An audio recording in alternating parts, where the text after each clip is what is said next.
What's up, everybody? Glad to have you back. From now on, I'm posting one Reddit story every single day and saving the biggest, wildest ones for Wednesdays and Sundays.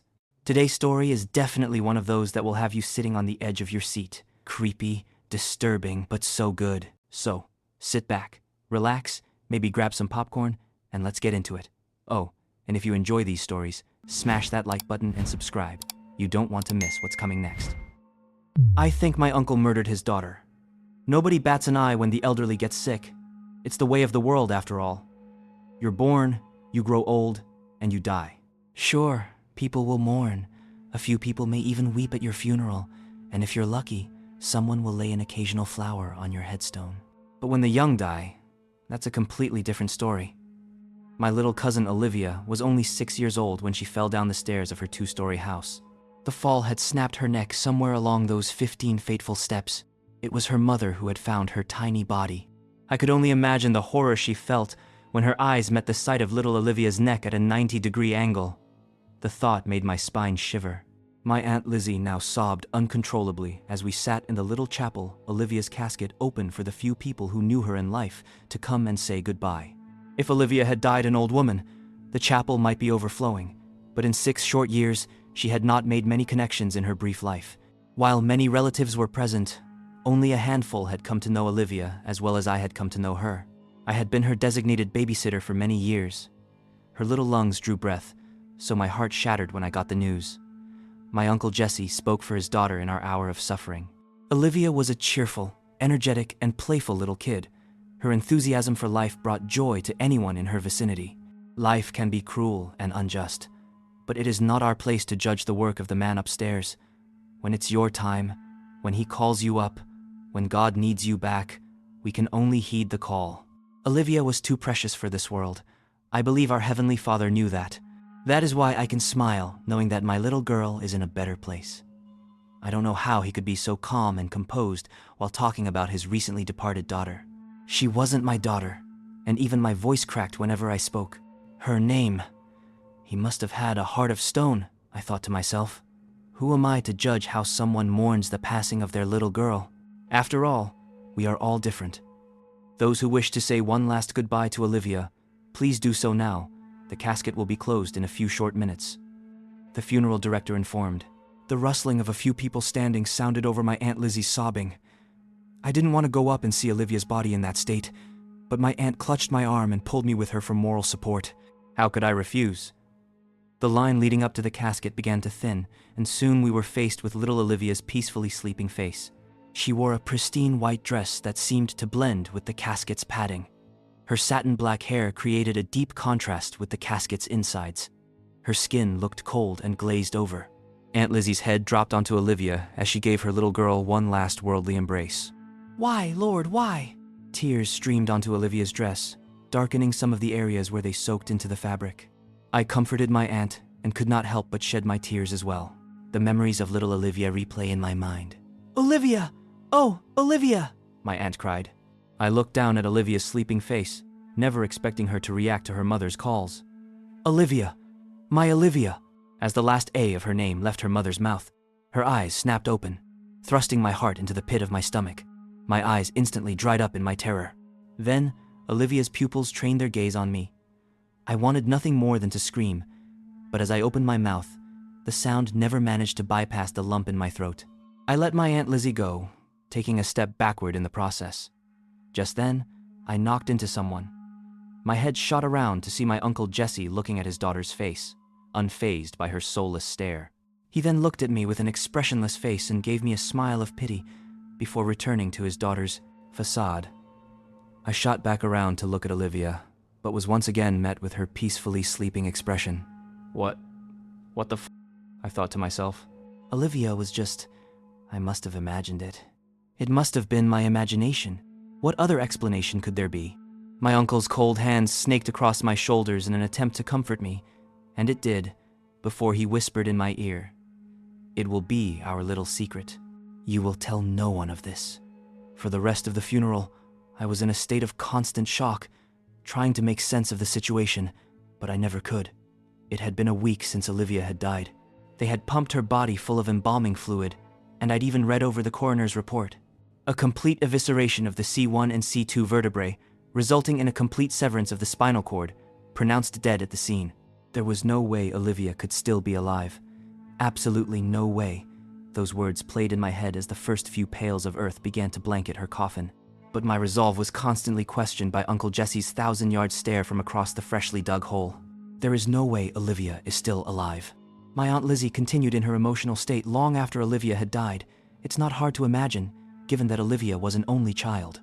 Aunt Lizzie and Uncle Jesse's lives revolved around my little cousin. I tried my best to stay away. It was hard for me to hear her shrieking cries. As much as I loved Aunt Lizzie, there is only so much sadness a person can experience. I preferred to push little Olivia as far out of my mind as I could. Well, there was that, but also Uncle Jesse's comment on the day of the funeral. I tried to dismiss it as being a part of my imagination, but no matter how hard I tried, his words were as clear as that day they tickled my ear. It will be our little secret.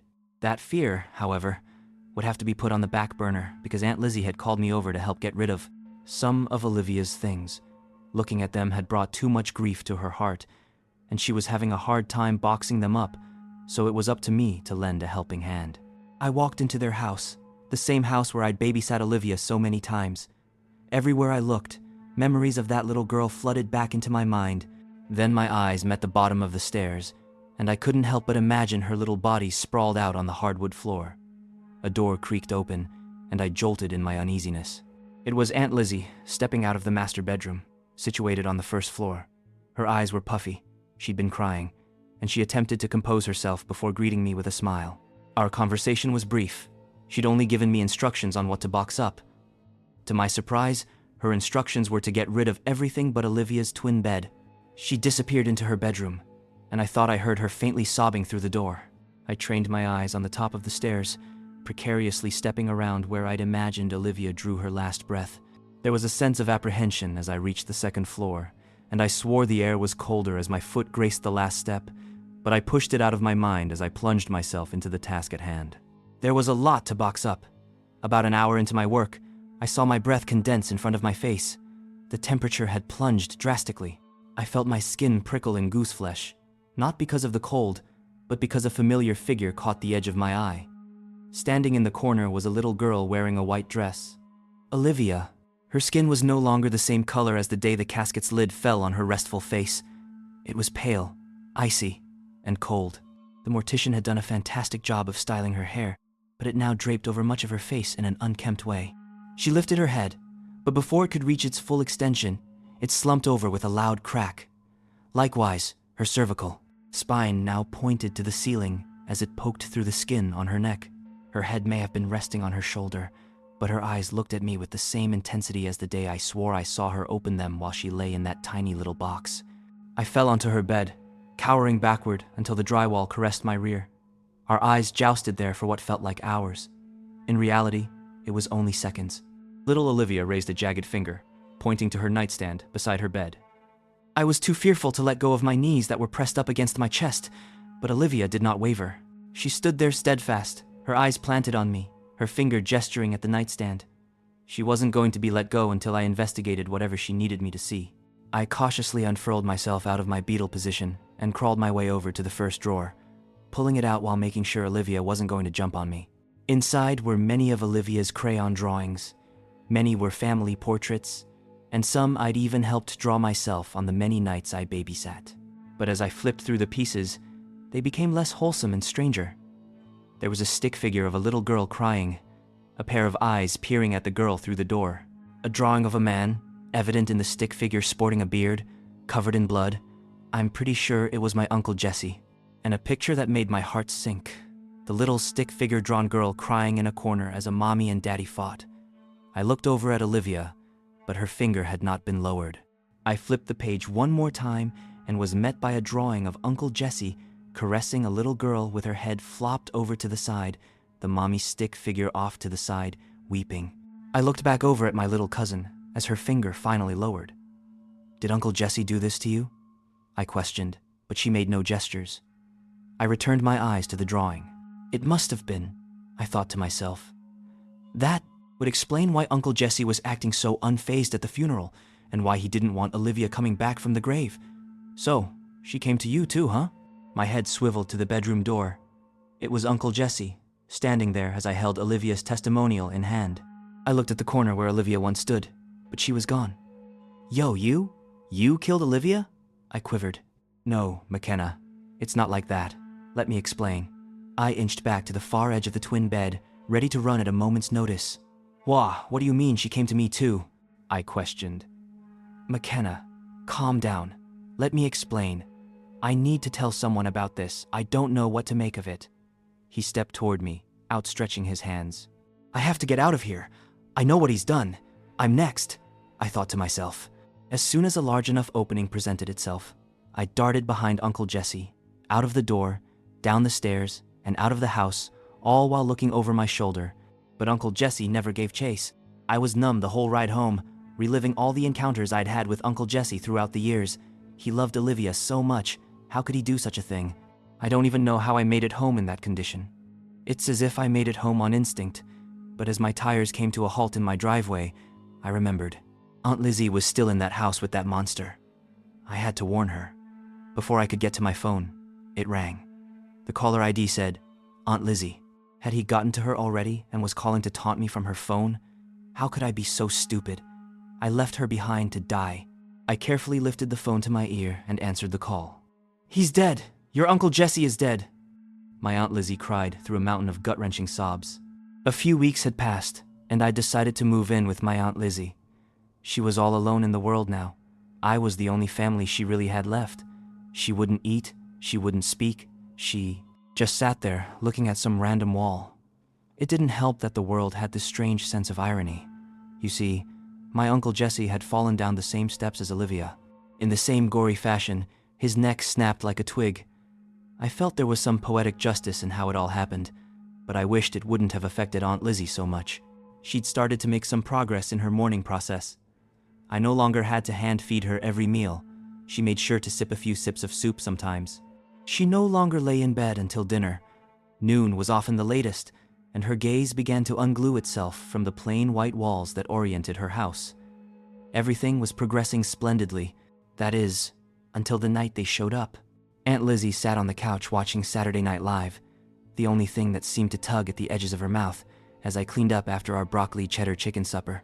It was my favorite dish to cook and one of the few solids my Aunt Lizzie could stomach, but it sure was a hassle to clean up.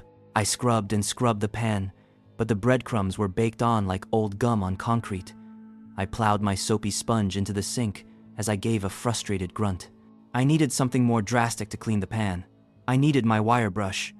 I kept it in the cupboard above the fridge, but as I turned around to get it, I gave an ear-piercing shriek. On the other side of the kitchen stood Olivia and Uncle Jesse. Their heads flopped over to the side in almost identical fashion. The decay on Olivia's face was now more prominent, but Jesse's was fresher and less weathered, though still pale, cold, and grotesque like Olivia's on the day I saw her in her bedroom. Little Olivia held her father's hand by the finger. Uncle Jesse stood paralyzed, that is, until he moved towards the notepad, magnetically stuck to the fridge. He scribbled a few words on the paper and stepped back to let me read what he'd written. You didn't let me explain. I looked back over at him in confusion. Little Olivia tugged on his pant leg, gesturing to let her write on the notepad next. Her father passed the notepad down to her as she pulled her personal crayon from the dress's little pocket. I saw her face concentrate as she wrote some of the few words she knew how to write. When she finished, she flipped the pad over to me. It was hard for me to read it with it being a mix of lowercase and capital letters, not to mention the grammatical mistakes. It read, Mommy did A. I mulled over her writing again and again until it finally clicked. Mommy did it. It was all clear to me now. Little Olivia was not trying to warn me about her father, but about her mother. Uncle Jesse wasn't trying to kill me on the day he died. He was trying to explain that he'd had his suspicions about what had actually happened to his daughter. Olivia had given her father the same warning, but it had been too late. Just then, the father and daughter duo raised their fingers simultaneously, pointing behind me. The sound of a drawer opening, along with the rattling of utensils, met my ear. I pivoted slowly. Her eyes were no longer void, no longer sad. Now they were trained on me. My Aunt Lizzie had found a very large kitchen knife. All right, that's all for today. Hope you enjoyed that one as much as I did. If you did, give this video a like. It helps more than you know. Make sure you're subscribed so you don't miss tomorrow's story, and I'll see you in the next one.